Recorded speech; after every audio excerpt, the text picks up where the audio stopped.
Hello, lovies, and hello, mga ka-love-lovan! You are watching Jacky Lovee channel, and today, it's unboxing. May dumating tayong package. Again, another order from Lazada. And this is... Buksan na natin!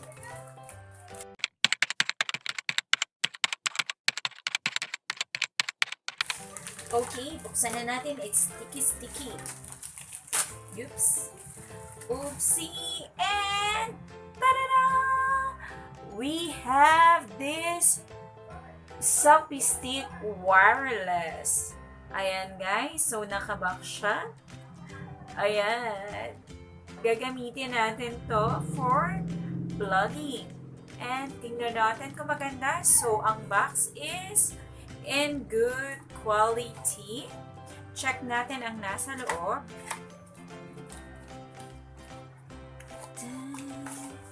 Tararan! Oops! Mukhang okay. And selfie stick siya. Pero as a description, I think it's an extendable tripod. Nagiging tripod siya, guys. And it's 14,439 including the shipping fee. And for 2 weeks natanggap ko siya. It's also from China. So, sa JV, good ko siya in order. So, it's a selfie stick tripod in one and extendable monopod.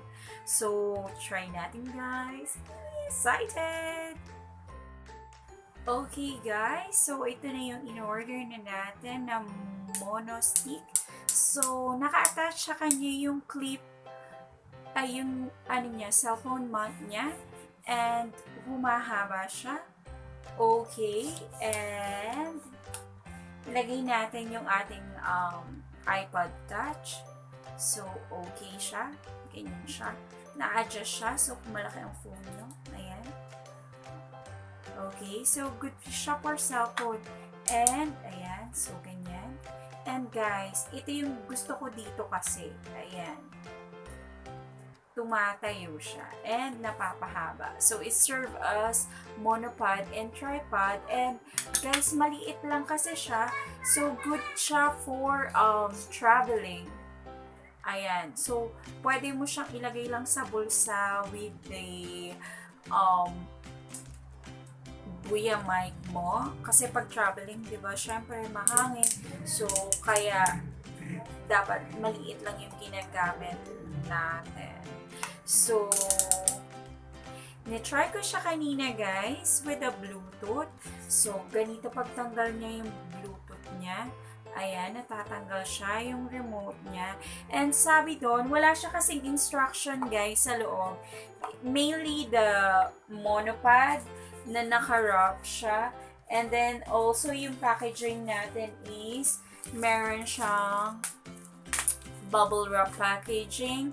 And yun na sabi doon, i-try ko yung Bluetooth. May kasama din siyang Bluetooth. I-press for 2 seconds. Pero guys, it's not working.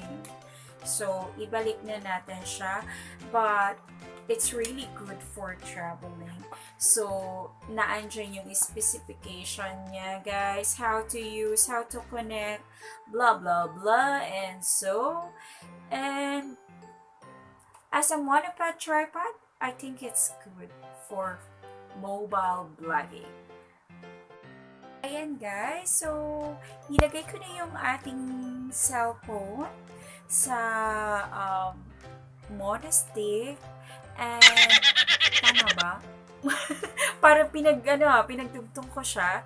So, kasi gagamitin natin ito pag nagta-travel.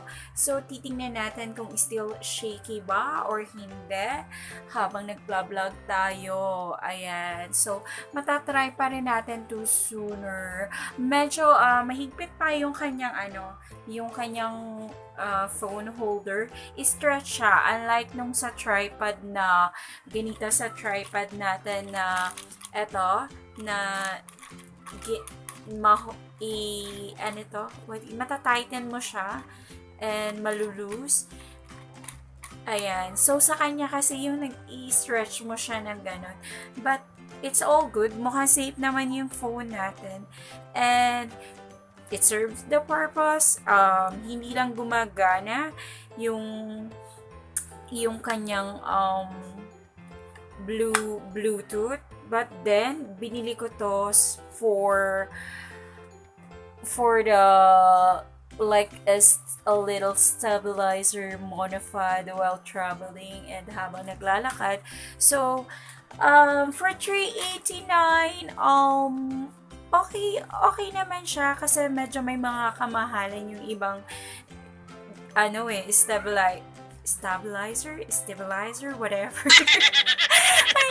ayan, medyo gumagana naman yung pagkabulol ko. So, I think it's okay. Medyo, disappointed lang na konti kasi hindi gumana yung monopod. But, you can set the timer instead and still okay din naman siya.